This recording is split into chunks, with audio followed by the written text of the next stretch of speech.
Have you ever wondered why people step into a cave? Knowing perfectly well that caves are basically nature's no undo button? Because here's the thing, once you go in, you're not just exploring rocks. You're stepping into a world where one wrong move can flip everything. A narrow passage, a hidden drop, a little rain above ground that turns into a flood underground. And every year, real people walk into caves thinking, "It's fine, I've got this." But caves don't care how confident you are. They don't care if you're experienced. They don't care if you brought snacks. Today we're diving into 10 real cave disasters, stories where tiny mistakes turned into terrifying traps. Stories that make you pause and think, wait, how did that even happen? So sit tight. Because once you hear what went wrong down there, you'll never look at a cave the same way again. Number 1. You know how some places look harmless at first glance? Like tiny, friendly little tourist caves where people take group photos and pretend to be explorers for Instagram? Nutty Putty Cave was not that cave. From the outside, it looked like any random hole in the Utah desert. Nothing dramatic, nothing cinematic. Just a crack in the earth that whispered, "Hey buddy, come squeeze through me. What's the worst that could happen?" But down below was a twisting, narrow maze that felt like it was designed by someone who hated human ribs. And on November 24th, 2009, a 26-year-old medical student named John Edward Jones crawled into that maze thinking it would be a quick, fun family adventure. He had explored caves before. He wasn't reckless. He wasn't a daredevil. He was just visiting family for Thanksgiving and thought, yeah, why not? Let's go caving tonight. Nothing strange, nothing ominous, just a casual trip underground. But here's the thing. Nobody tells you, caves don't need to be haunted to be deadly. They just need to be tight, dark, and unforgiving. And Nutty Putty? Oh, it was all three. Picture this. You're crawling through a tunnel so narrow that your chest touches the floor and your back brushes the ceiling at the same time. Every breath feels half restricted.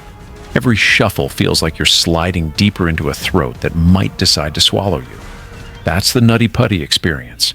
John, his brother Josh, and a few friends moved through the passages with that awkward, elbow-dragging motion every caver knows. They joked, they laughed, they pointed out cool rock formations like, "Dude, look, it's shaped like a jelly bean," and "Bro, this tunnel is literally called the birth canal. Why are we going in there?" But John wasn't planning to go into that passage. He wasn't being reckless. He was aiming for a completely different route, a known mapped section where hundreds of people had crawled before. Only, that's not where he ended up. Because Nutty Putty Cave has a cruel trick. Some of its passages look almost identical. What appears safe might be the wrong tunnel entirely. So when John crawled into a tight opening that looked like the birth canal, he had no idea he was actually entering a much smaller, unmapped offshoot called the Ed's Push Passage. Imagine a hallway that suddenly shrinks around you. Imagine thinking, okay, it's tight, but I can get through, and then realizing too late that this isn't a hallway at all. It's a dead end shaped like a funnel, and you're sliding deeper. John moved forward, inch by inch, thinking he'd eventually reach the wider chamber he expected. But the space didn't widen. It got tighter. The rock pressed against his sides. His lungs couldn't fully expand. And worst of all, the passage sloped downward, head first. That's when you realize something terrible. You can't turn around. You can't bend your knees. You can't reverse. The cave wants you deeper.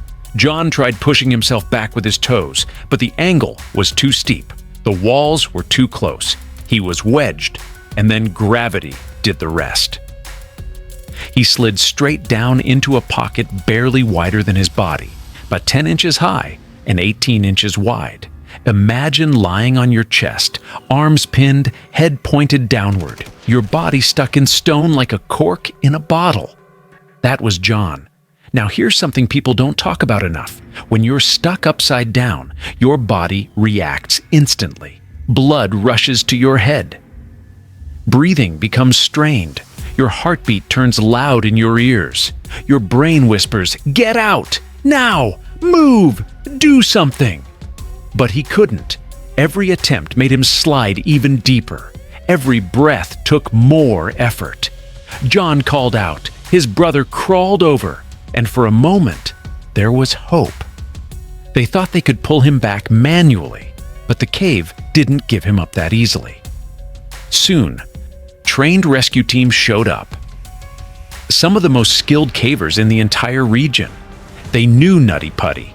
They knew its traps. They knew its tricks. But even they paused when they saw where John was stuck. This wasn't a tight spot. It was a stone coffin angled downward. Still, they worked.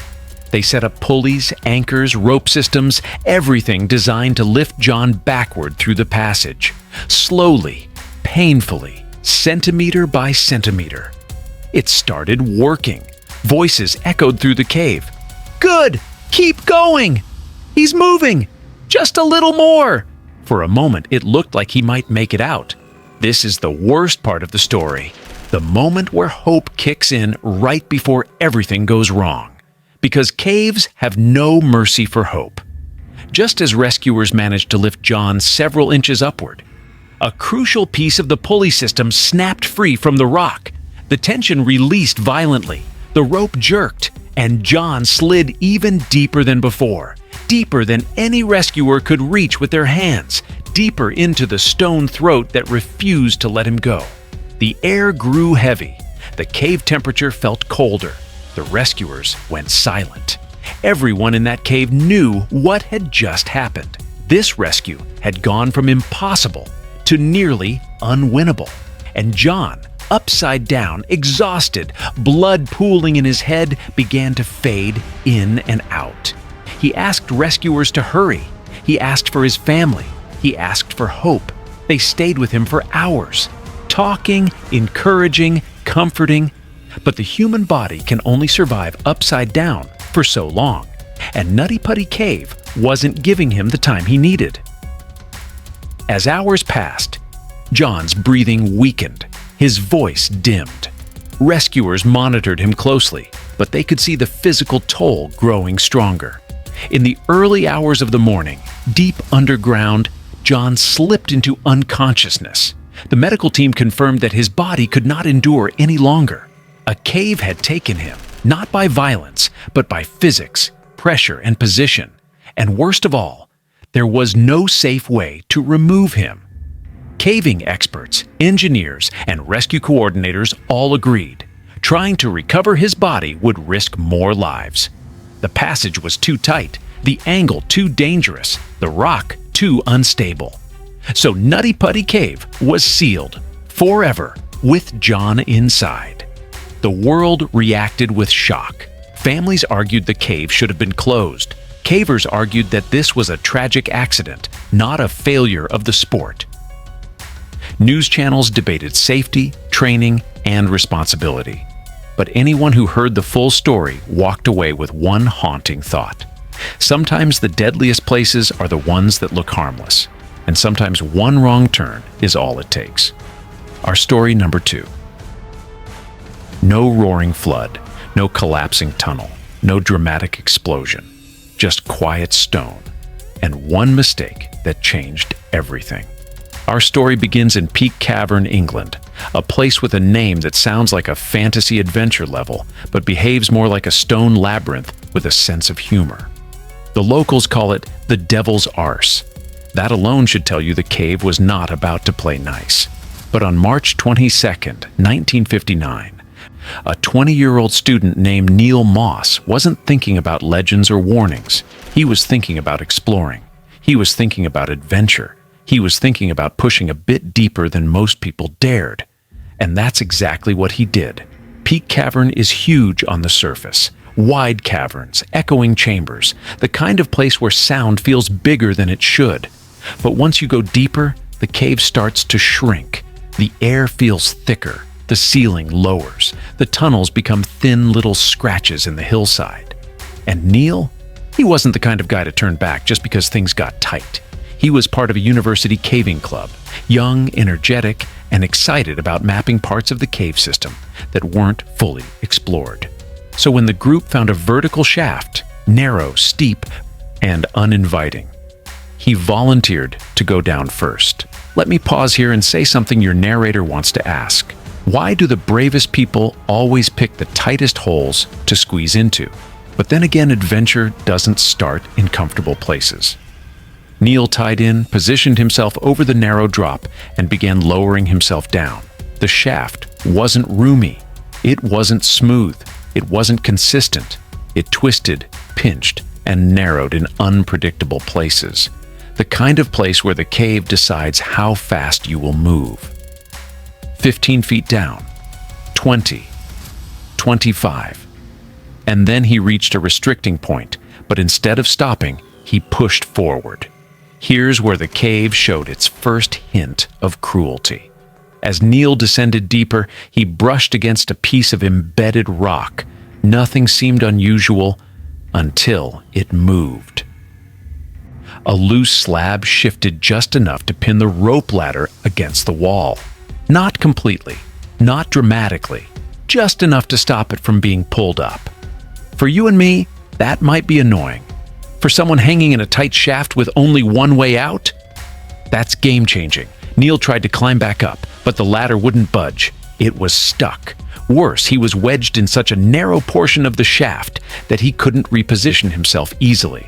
Imagine being halfway inside a crack in the earth and realizing the earth just decided it's not letting go. That's where Neil was, but he didn't panic, at least not yet. He called up to his teammates, explaining the situation. They reassured him they'd get him out. They called for help. Rescuers assembled. Everything still felt solvable. But caves have this quiet talent. They wait until you think everything is fine, and then they show you the truth. Within minutes, trained rescuers began arriving, some of the best in the region. These weren't amateurs. These were veterans who knew Peak Cavern's attitude. They lowered equipment. They lowered baskets. They lowered tools. They even lowered a full-size caver to help pry the ladder free and guide Neil up. But here's what nobody realized yet. Neil wasn't just stuck. He was stuck in a section of the cave with poor ventilation. Very poor. See, some deep shafts in old cave systems collect stale air, pockets where oxygen doesn't flow well. These pockets can fill with exhaled CO2 or other gases. The deeper you breathe, the harder it becomes to clear that stale air. Rescuers noticed it first. The caver who went down to assist Neil suddenly felt dizzy, lightheaded, short of breath. It wasn't panic. It wasn't fear. It was the air, or rather, the lack of it. He was pulled back up fast. Rescuers realized something terrifying. The deeper part of the shaft had foul air. This meant every breath Neil took was less useful than the one before, and every second spent upside down or partially trapped made it worse. The clock wasn't ticking loudly, like in storybooks. It was ticking silently, invisibly, breath by breath. Despite this, rescuers kept trying. They shouted down instructions. They lowered ropes. They attempted to drill. They added lighting. They tried to break the slab of rock pinning the ladder, but the shaft was too narrow for anyone to position tools properly. Every rescue attempt was met with the space being too tight, the air being too poor, the angle being all wrong. Back on the surface, more specialists gathered. Maps were re-examined. Ventilation options were discussed. But the deeper truth remained. You can't negotiate with stone, and you can't negotiate with stale air. Meanwhile, Neil was still conscious, still talking, still trying to assist from his position, but his voice was weakening. Rescuers asked how he was feeling. He said he felt tired. He said he was having trouble breathing. The cave was taking the initiative now. More rescuers attempted entry. One after another, they got dizzy, disoriented, or breathless. Each attempt became shorter, then shorter again, then impossible. Because foul air doesn't care how skilled you are. It turns experts into liabilities. And so, standing at the opening of a stone throat, rescue leaders faced one of the worst decisions imaginable. If they kept sending people down, more lives might be lost. But if they stopped, Neil wouldn't survive. At some point, and nobody knows the exact second, Neil stopped responding. softly, quietly, without struggle. His breathing had slowed, his oxygen had dropped, his voice faded. In the narrow darkness of a limestone shaft, far beneath the earth, he slipped away. Not because of a fall, not because of trauma, but because the cave simply didn't give him enough air to live. Nature didn't roar, it whispered. And that's what makes this tragedy so chilling. Once Neil was gone, the truth became unavoidable. It was too dangerous to retrieve his body. Sending more rescuers meant exposing them to the same toxic air pocket. The shaft was too narrow for safe extraction, the angle too awkward for tools, the risk too high. So they made a heartbreaking decision. They left him there. That part of the cave was permanently sealed, not out of disrespect, but because it was the only way to guarantee no one else would die in that same stone throat. To this day, that sealed chamber is known as Moss Chamber, named after the young explorer who never came out. Story 3. If the first two stories taught us anything, it's this. Caves don't need monsters to be deadly. Sometimes, all they need is weather. And Mossdale Caverns? Let me put it gently. This was not a cave that wanted company. Located in the Yorkshire Dales of England, Mossdale is a cave system that feels less like a place and more like a warning sign carved into the earth. Long passages, cold air, tight squeezes, and a constant background soundtrack of running water. The kind of sound that reminds you nature is always one mood swing away from changing everything. But on June 24, 1967, a young group of 6 skilled cavers entered Mossdale anyway. They were experienced, they were fit, they were confident, and most dangerous of all, they trusted the weather. Let's talk about who they were. Young men in their early 20s, all part of the Northern Pennine Club, a respected caving group. Not amateurs, not tourists, not, let's try something crazy for fun types. These were serious explorers. Their goal? To push deeper into Mossdale than most people ever had. Their names would later be carved into history. Colin, Michael, Jeff, John, Philip, and David. They walked into the cave with ropes, packs, helmets, lamps, and an assumption that the sky above them would stay calm. But here's the thing about weather in the Yorkshire Hills. It lies. Mossdale Caverns begins with a narrow entrance, practically a wound in the limestone, where a stream disappears underground. Yes, there is literally a stream entering the cave. And if you're thinking, doesn't that mean the cave can flood? Congratulations, you officially have better instincts than every weather report that day. The group crawled in, feeling water running alongside their hands and feet. It was cold, but normal. Mossdale always had a bit of water. The passages were always damp. Nothing unusual. They squeezed through tight sections with names like the Knee Wrecker Rough Chamber, the Assembly Hall, the Marathon Passage. And the deeper they went, the less connected they were to the outside world. When you go underground far enough, the surface doesn't seem real anymore. Time stops, weather stops, the world shrinks to stone walls and the sound of your own breathing. Hours passed, and outside, the sky began to darken. People on the hills noticed it first, a thin mist, then a drizzle, then a stronger drizzle. Nothing intense, nothing alarming. At least, not yet. But Mossdale has a dangerous personality trait. It doesn't wait for a downpour to flood. It only needs rain. Any rain. A little. A lot. Doesn't matter. Because every drop above ground eventually flows into the streams that lead directly into the cave. It's like having a roof with 1,000 holes. Once water decides to enter, it doesn't knock. It storms in. And as the group continued exploring deeper and deeper, the light rain outside transformed into something worse. By late afternoon, the surface weather changed fast. The drizzle became heavy. The heavy became relentless.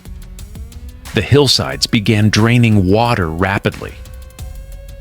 Straight into the Mossdale entrance stream. Witnesses later said it felt like the sky opened. But deep underground, The 6 cavers heard nothing. They didn't know the weather had turned. They didn't know water levels were rising. They didn't know they were walking inside a ticking clock. The first sign something was wrong came suddenly. One of the men noticed the water around their boots was deeper than before, not cold ankle puddle deep, moving deep, rushing deep. They were miles inside the cave, and water was rising. Not slow, not gentle, fast, dangerously fast. This is what makes Mossdale famous in the caving world. It can go from a trickle to a river in minutes. The men immediately turned around. No hesitation, no second thought. They knew what rising water meant. Mossdale Caverns had only one way out, and if that entrance flooded, you don't get a plan B. They began the desperate journey back through tight passages, trying to outrun a flood nobody warned them about. Imagine crawling on your stomach while water pushes against you. Imagine trying to squeeze through narrow gaps while icy water fills the space. Imagine hearing the roar of water behind you, getting louder, closer, stronger. This wasn't rainwater anymore. This was a force that did not care how experienced they were. At some point during the escape attempt, the group split into 2 parts, not because they wanted to, but because the cave forced them to. In tight passages, especially underwater squeezes, you can't move in groups. You go one at a time. You crawl, you slide. If someone ahead of you struggles, you can't push past. If someone behind you falls behind, you can't pull them forward. The leaders of the group made it through some narrow parts first. They turned back, but the water was rising too fast for them to return. They reached a safer chamber and waited, but the others never emerged. Because the flood had swallowed the tighter passages behind them. Back at the entrance, water was now pouring into the cave like a drain. People outside realized something was very wrong. Rescuers were called. Cavers from multiple clubs assembled. Ropes and lamps were prepared. But when teams tried to enter Mossdale, they couldn't. The entrance stream was now a full-force river. Brown, violent, freezing water crashed into the cave, blocking any attempt to get inside. It wasn't a cave anymore. It was a flood tunnel. No human could crawl against that current. It took hours before the water levels dropped enough for rescuers to attempt entry. And even then, they had to be extremely careful, because Mossdale wasn't done, not even close. Deeper inside, rescuers found signs of the men: clothing, gear, broken lamps. But the tight passages leading to where the group had last been seen were completely underwater. There was nothing anyone could do. And in that moment, the rescuers realized the cave had sealed their fate the second the rain began. The group didn't stand a chance. Mossdale Caverns became the site of the worst caving tragedy in British history. And just like in Story 2, the cave took their bodies quietly, without drama, without mercy. Story 4. If caves on land are dangerous, underwater caves are a completely different level of, why would anyone do this? Because imagine everything dangerous about a cave, and then remove the air. That's cave diving. It's quiet, it's dark, it's beautiful, and when something goes wrong, it goes wrong quietly. Our 4th story takes place in Mount Gambier, South Australia, at a site known simply as The Shaft. And trust me, the name fits. The shaft is a narrow opening in the ground that leads to a massive, cathedral-sized underwater world below. Crystal clear at the top, pitch black once you descend. Beautiful enough to hypnotize you, unforgiving enough to trap you in a heartbeat.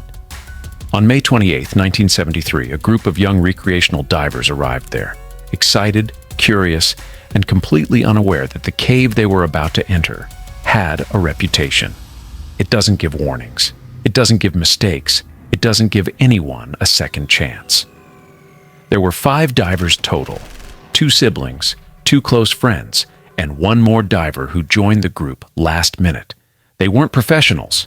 They weren't trained cave divers. They were recreational divers, people used to open water, beaches, lakes. And here comes the dangerous misunderstanding. People who dive in open water assume cave diving is just darker diving. Nope.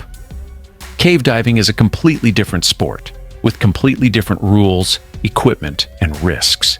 But the group didn't know that yet. They stood at the narrow entrance of the shaft, looking down into a small opening in the earth, a hole barely big enough for one person at a time. They lowered themselves in, one by one, like slipping down the throat of a stone creature. And once they hit the water, everything opened up. Divers who have survived the shaft often say the same thing. The water is too clear. It makes you forget where you are. Because at the beginning, the visibility is unreal, like floating in liquid glass. Sunlight beams cut through the top layers, illuminating white rock, suspended sand, and the distant blue void. It feels peaceful, calm, safe. But the deeper you go, the faster that illusion fades. The light disappears, the tunnel narrows, the sense of direction slips, the water temperature drops, and then at a certain depth, something strange happens. Silt. If you've never heard that word, imagine this. Picture sand, dust, and powdered limestone sitting quietly on the cave floor, until one fin kick sends it swirling upward like smoke. And once that cloud rises, visibility goes from crystal clear to where am I in seconds. That's the silt-out effect. Every trained cave diver knows to avoid it at all cost. But remember, these divers weren't trained cave divers. They didn't know rule number one. Always use a guideline, a simple rope that leads you back to the entrance. They didn't bring one. And that single decision changed everything. Once the group entered the deeper section, the sunlight faded entirely. Now the only light they had came from their individual flashlights, thin beams cutting through giant shadows. This is the moment professional cave divers prepare for. This is the moment recreational divers panic in, not outwardly, but internally. Because when you're deep underground, underwater with no natural light, your brain starts to play tricks. The group continued descending, exploring the chamber, feeling excited and adventurous. But soon, one diver noticed something unnerving. The water behind them looked cloudier, foggy, not clear like when they entered. That was the first silt cloud. Someone must have kicked the bottom too hard. Within minutes, the crystal clear world turned into a floating cloud of chalky particles. Vision dropped from meters to centimeters. But instead of stopping and regrouping, they kept moving forward, thinking the water ahead would clear. It did not. The deeper they went, the murkier it became. And soon, they weren't exploring anymore. They were wandering in a cave, underwater, with no rope to guide them back. One of the divers signaled that they couldn't see the opening they came from. Another flashed their light in all directions. Nothing, just a floating white haze. They turned, they swam, they kicked in circles, but everywhere looked the same. Silt was rising, currents were shifting it. Every motion made the cloud thicker. Their world shrank to a radius of 1 meter. Imagine being trapped inside a snow globe, underwater, with limited air. That's what they were experiencing. Panic underwater doesn't look like screaming. It looks like rushed breathing, fast motions, losing track of depth, burning through air tanks at alarming speed. And that's exactly what happened. The group began splitting apart, not intentionally, but because low visibility made communication impossible. Their body clocks started ticking, not loudly, but quietly, every breath shrinking the time they had left. 2 divers realized their lights weren't reaching the cave walls anymore. They were too deep or too far off route. They turned upward, thinking they could follow the bubbles toward the ceiling and locate the entrance.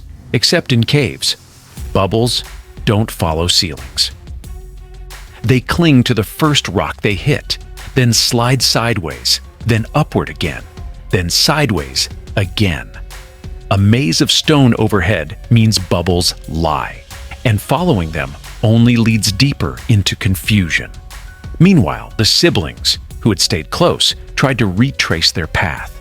They moved upward, then forward, then sideways through a narrow passage. But it was the wrong one. This is the terrifying truth of the shaft. There are multiple side pockets and tunnels where no human should ever swim, and they were now in one of them. The last diver, the one who remained nearer to the entrance, tried to stay calm. He tried to find where the water was brightest. He tried to ascend slowly. He was the only one who survived. He reached the surface in shock, coughing, shaking, terrified. And he said the same chilling sentence several times. They went the wrong way. I couldn't see them. The water turned white. They just disappeared. Rescuers entered the cave, but visibility was still too poor. The search took days, then weeks. The bodies were eventually recovered months later. The cave had swallowed the group silently. No collapse, no impact, no warning, just silt, darkness, disorientation, and the one mistake every cave diver fears: no guide rope. Story 5. Some caves feel ancient, some caves feel mysterious, and some caves feel like they're whispering, "Turn back." Espy Mountain, a volcanic cone in Arizona, belongs to that last category. From the outside, it doesn't look dangerous. It's just a quiet, lonely volcano sitting in the high desert, surrounded by forests and open sky. Tourists hike up it all the time, take photos, eat snacks, and go home. But beneath the mountain is a lava tube system, a maze of underground tunnels carved thousands of years ago by molten rock, tunnels that twist, narrow, and plunge into blackness. Exploring them requires experience, equipment, and a healthy sense of fear. But fear is something humans often leave at the surface. In 1993, a small group of young explorers decided to check out one of Espy Mountain's lava tubes, a tube that local cavers warned was tight, unstable, and unforgiving. Warnings, of course, are only useful if people listen to them, and on that day, they didn't. The group included 3 college-aged friends, athletic, adventurous, and absolutely convinced nothing bad would happen to them. They had flashlights. They had backpacks. They had confidence. What they didn't have? Helmets, maps, proper lighting, proper experience, a full understanding of how lava tubes collapse or how fast temperatures drop underground. A perfect recipe for trouble. They squeezed into the cave entrance, a low, jagged opening surrounded by broken basalt. Inside, the air grew colder instantly. Their voices echoed strangely. Dust floated like smoke in the beams of their flashlights. Lava tubes have a very specific energy to them.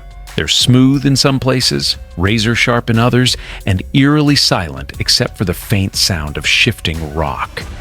"Doesn't feel so bad," one of them joked. And that's the thing about these caves. They feel harmless until the second they don't.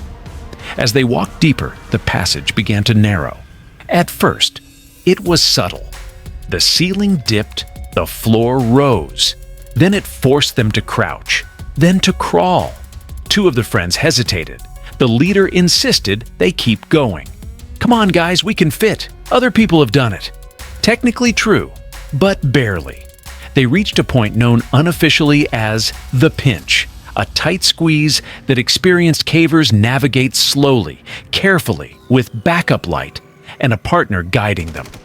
These 3, they went in single file, no rope, no markers, and only one flashlight strong enough to cut through real darkness. And once the first friend committed to sliding into the pinch, something became obvious. This wasn't a passage you could turn around in. Once you were in, you were in. Midway through the squeeze, the lead explorer's flashlight flickered. He tapped it. It flickered again. Lava tubes are famous for eating batteries. Cold air drains them fast. When the light corrected itself, he exhaled in relief and kept going. Behind him, the second friend asked, "You good?" Yeah, just a glitch." But caves don't do glitches. Caves do warnings. They just come disguised as inconveniences.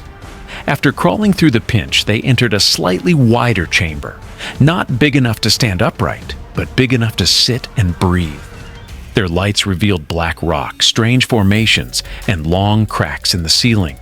cracks that were growing slowly with time.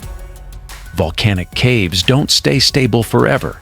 They shift, they settle, they fracture. SP Mountain's tubes were known for collapses. One friend pointed at a pile of rocks on the floor. Did that fall from up there?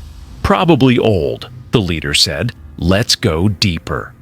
Curiosity is powerful. Peer pressure is powerful. But caves are more powerful than both. As they crawled onward, the ground trembled. Not like an earthquake, but like a deep thump from somewhere above. Just one, a warning shot. Lava tubes don't collapse dramatically. They collapse silently and instantly, like a jaw snapping shut. But this one gave them a preview. Dust fell from the ceiling. Pebbles rolled. Their flashlights caught cracks that looked wider than before. Two of them wanted to turn back. The leader insisted they were close to a bigger room he'd read about in an online forum. Here's the problem with forum cave guides. People exaggerate. People guess. People lie. And lava tubes don't forgive misinformation. As they crawled forward, another rumble shook the chamber. Louder, closer. The second friend shouted, "Go back! We need to go back!" But the tunnel behind them wasn't the same anymore. Fine dust was rising. Small rocks were falling. The passage was breathing, expanding and shrinking, like the mountain itself was annoyed.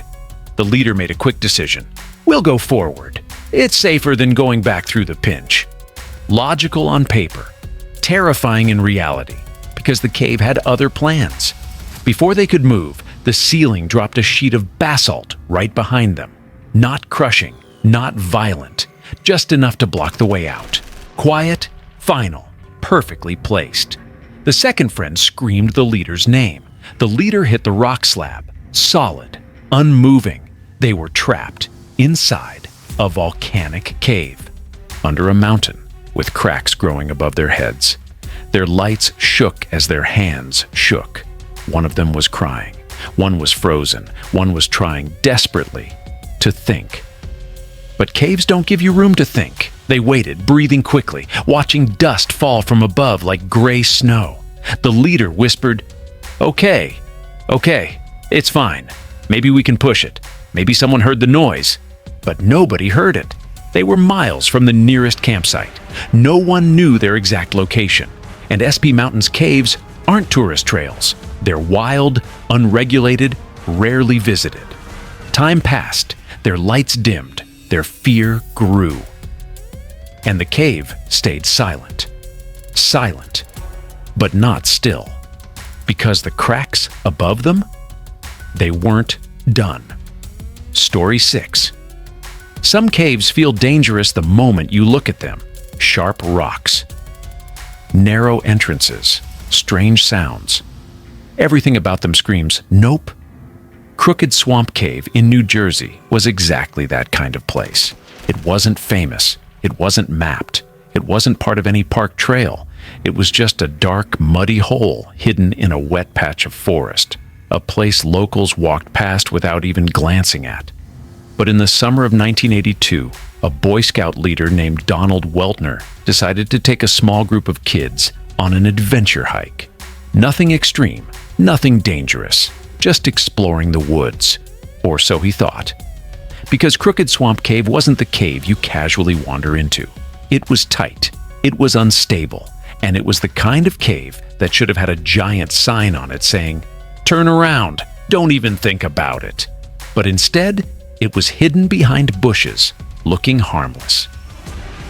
And that's how trouble always begins. It was supposed to be a simple outdoor trip, the kind all scouts do.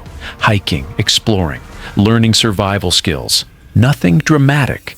The group walked through Crooked Swamp, a wet, marshy area full of shrubs, mud, and mosquitoes. And then one of the kids spotted something. A small cave entrance peeking out from a mound of earth and tangled roots. "Let's check it out. We can explore it. It's not that deep, right?" Kids become curious fast, and leaders feel pressure to be the fun adult. Donald hesitated. He knew caves could be tricky. He wasn't reckless. But the opening looked small and shallow, like a tiny pit, barely wide enough for one person. What's the worst that could happen? He thought. A sentence that has probably started more disasters than any other. The cave wasn't a dramatic cavern with sparkling stalactites. It was the opposite, cramped, muddy, and shaped like a crooked throat cutting into the ground. But the kids were excited. So Donald went first, squeezing into the darkness with a flashlight in one hand. Inside, the air turned cooler, a damp, still. The entrance tunnel sloped downward. Not much at first, just enough to make you think you could crawl a little further. So he did. The kids followed, one by one, until a whole line of bodies was slithering through a tube barely big enough for crawling. Donald kept calling back, "It's okay, just follow my voice," trying to keep them calm and confident.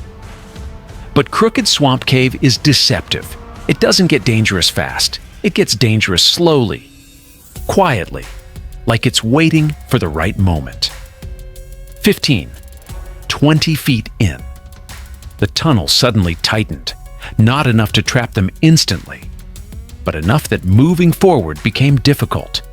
Donald realized he couldn't stand, couldn't turn around, couldn't back up without the kids moving with him. It was a human traffic jam, in a tunnel the width of a backpack. Still, he pushed ahead, hoping the passage would widen, but instead, it dipped. A steep drop, not vertical, but angled enough that once he slid down, gravity took over. He landed in a cramped chamber, smaller than a closet. Mud everywhere, sharp rock, barely enough room to sit up. He called out, "Do not follow me! Stay where you are!" But it was too late. One of the kids, thinking everything was fine, slid in after him. Then another, and within minutes, 6 people were trapped in an underground pocket with only one way out. A narrow tunnel sloping upward, coated in mud, impossible to climb without help. They tried pushing each other up, tried digging their feet into the walls, tried everything, but Crooked Swamp Cave was winning. The air grew humid, their flashlights flickered.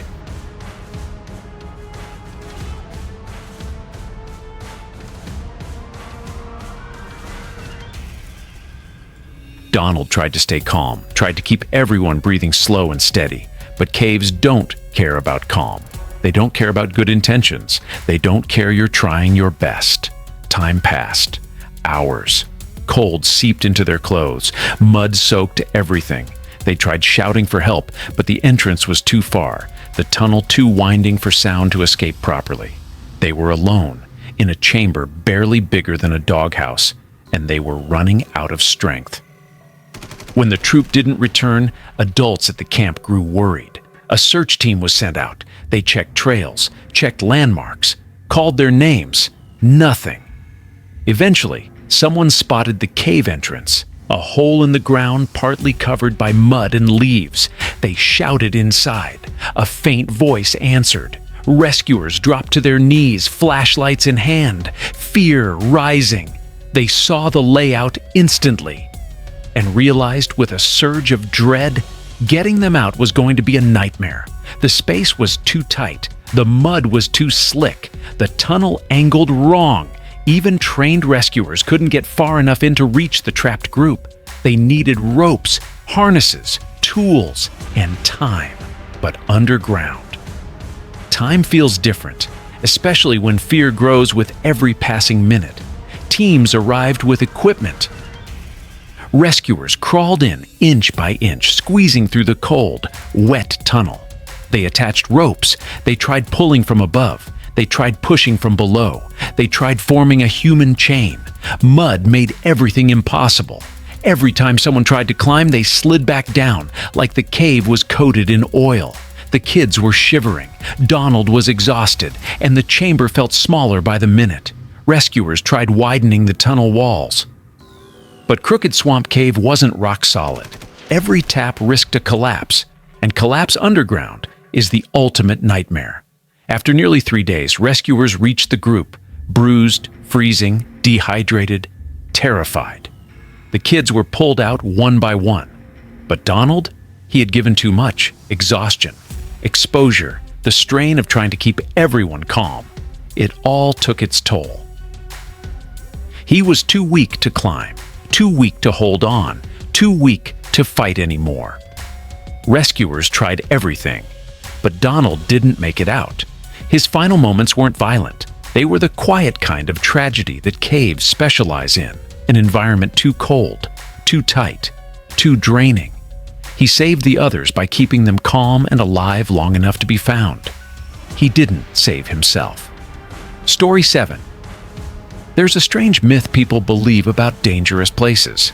Experts don't make fatal mistakes. As if training turns you into some kind of invincible superhero. As if skill protects you from every unpredictable moment.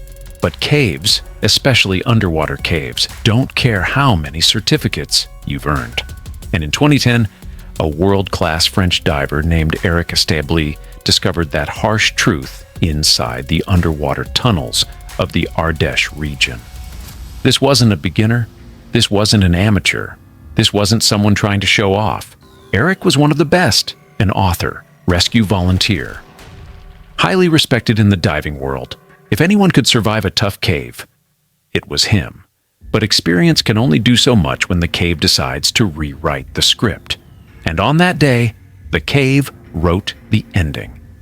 The Ardèche is famous for its gorges, cliffs, and hidden water systems. Beneath the surface runs a network of submerged caves, endless, twisting tunnels filled with cold, silent water.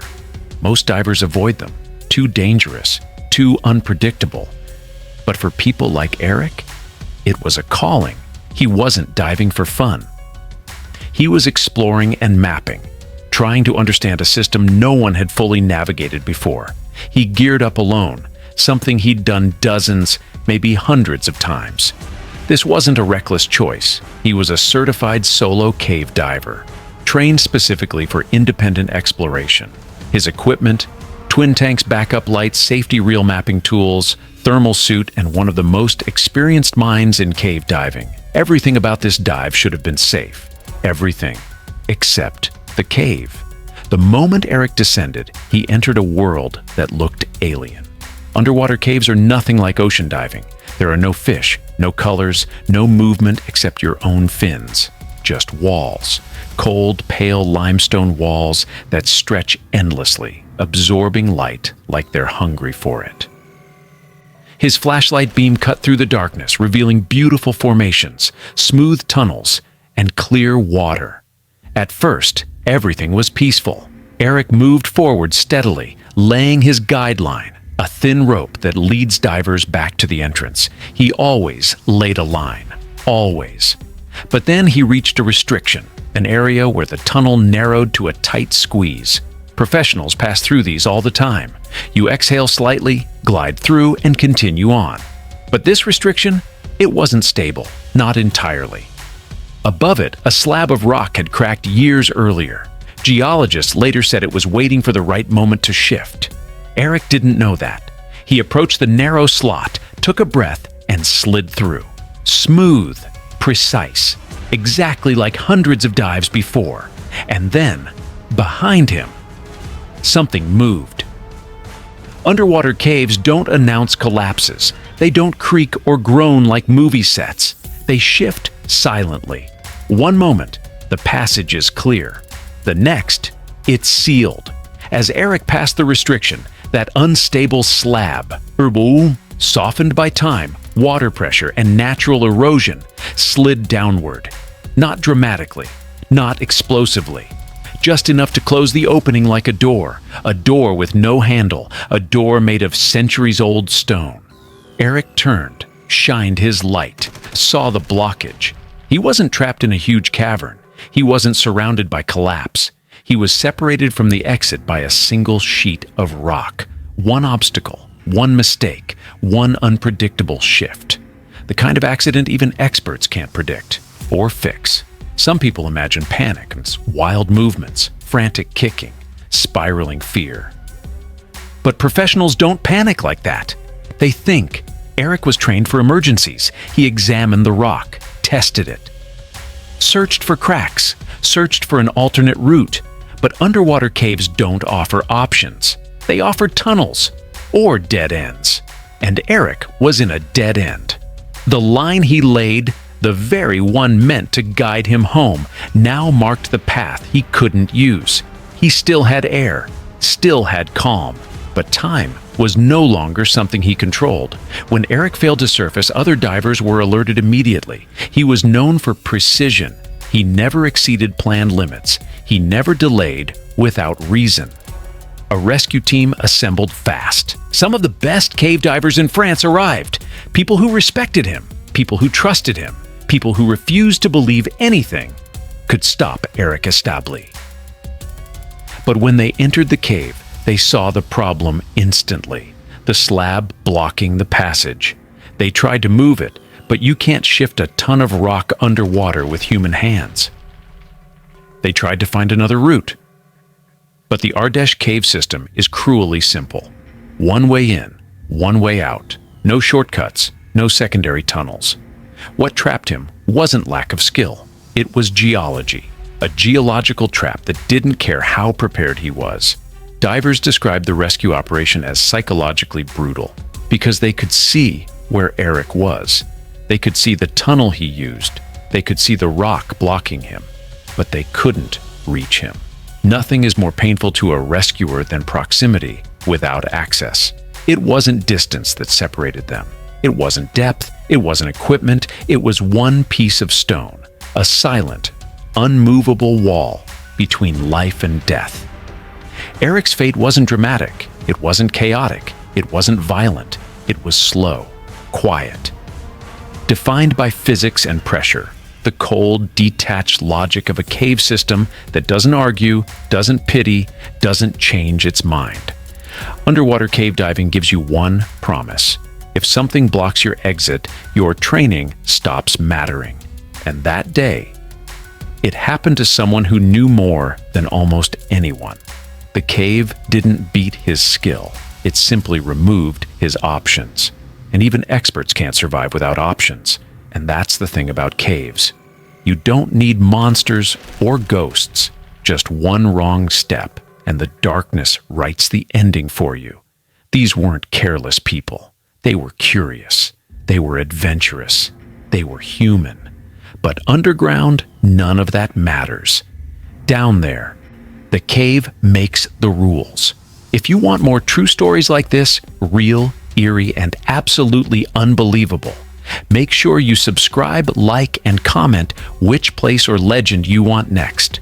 Because the world is full of hidden dangers, and we've only scratched the surface. Subscribe to the channel, and I'll meet you in the next story.